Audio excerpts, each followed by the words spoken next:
my name is Donna Jenkins, and today I will be giving a very broad introduction to the linguistic construction of gender and sexuality. After my research, I realized it's really hard to specify the exact nature of linguistic construction of gender and sexuality. My research, as well as all the conversations that I personally had about this topic of gender and language, have demonstrated how just fluid and evolving the subject truly is. But I found this in my research. Gender identity is defined as one's internal sense of their gender and is not necessarily something that is visible to others. I think that this is really important to put in here and to remember as we go about the presentation. I'll start off this presentation by telling you the impact of gender pronouns use in the language. In the Middle Ages, the use of male pronouns represented the whole population, such as the evolution of mankind. They used man to describe the whole evolution of the whole population, but instead they chose just man. It was funny, I was actually just watching The Jungle Book with my nieces, and they used like the red flower, I think, and they used it to say that it was a man's creation. They said it was a man's creation, and I just thought that was interesting. It really stood out to me because, again, they were talking about the whole human population, but again, just use man's creation. Also, in schooling, if a student comes to see the teacher, he must bring his homework. The use of he, his pronouns when they're referring to all students in general. We finally, though, evolved into the awareness of the use of binary pronouns, he, she, in the 1970s, which is with the masculine and feminine linguistics that I will be talking about next. This carried on for a while until about the 21st century, when the use of they as a gender-neutral singular pronoun has evolved into awareness.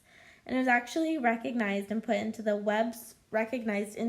Webster Dictionary in 2019. I want to show how society has defined and stereotyped feminine and masculine linguistics and how it affects us today. Feminine linguistics, females tend to use language as a way to unite. They tend to be more polite, which leads them to getting interrupted more. There's a study done that took place with college students in coffee shops and bars and a lot of other types of public places. The study found when the same gender interacted with each other, it was about split half and half who interrupted, but in cross-gender interactions, almost all the interruptions were from males. Women also give more positive feedback. Women students are more likely to go off of previous ideas and elaborate on those than try and challenge the idea due to try to avoid the conflict or of hurting someone's feelings.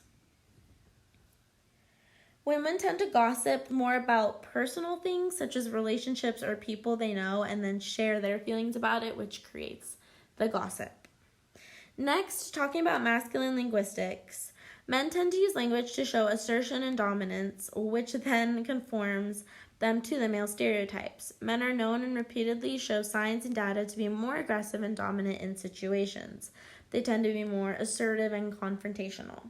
When it comes to gossip, men are known to talk about more things and activities than feelings and relationships, which is why a lot of people tend to say that they just talk about sports and cars, is because that's in their type of gossip that we think of.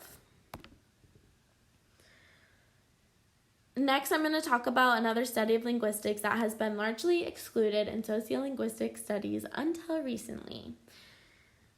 There was a study done in the U.S. with 6 transgender men ages 20 to 25. One of them was 50. They studied how transgender men's communication changed in post-transition lives. They felt as men, they now are more likely to assert their opinion without fear of consequences.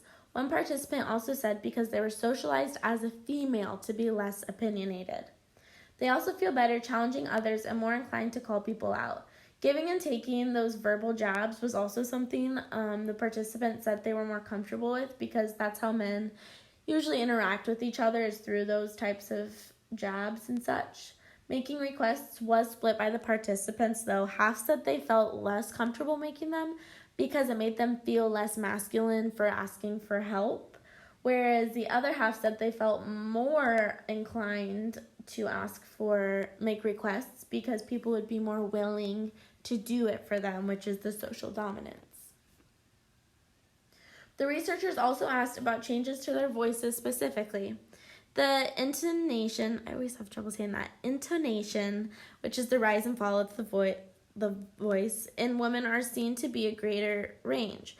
This caused the participants to decrease their range to be more like monotone and flat, which they especially did this when talking to girls because they didn't want to come across as, quote, off or, quote, gay. Pitch was also very important as they all manipulated their voices to get them as low as they could. This was a greater focus when transitioning because a high feminine voice is a main tell that they aren't cisgender. Cisgender, for those who don't know, relates to a person whose sense of gender corresponds and identifies with their birth sex. And also, all participants went through hormone therapy yet still had to manipulate their voice. And lastly, they lowered their pitch when talking to men as well to assert their masculinity. I chose this study because I thought it was important and it shows the relationship really well between the gender and how linguistics fit into the genders themselves. Now, you're probably wondering how all this relates back to the classroom, but it really does for many ways. One, it makes us more aware of how we are using language when identifying with a student, making sure to be aware of how we use pronouns in the classroom, for example. Next, to make sure we are doing our best to not use typical vocabulary, This relates to the feminine and masculine uses that I showed previously. Examples also in school could be like students telling other students to like man up, dude, or don't be a sissy, those types of remarks. Also, to be aware of students' interactions with one another. We do know that boys tend to, of course not all, but generalize that boys can be more dominant. So to be sure that we give female students and all the other quieter students in general equal opportunities. So that may mean having to put certain students next to each other or across the room from each other. And lastly, to review old materials such as textbooks, stories, or worksheets. This is really important because as times evolve, so do all of the books and the worksheets, and so it's important to check for the gender-dominant characters and stereotypes that are portrayed in these books.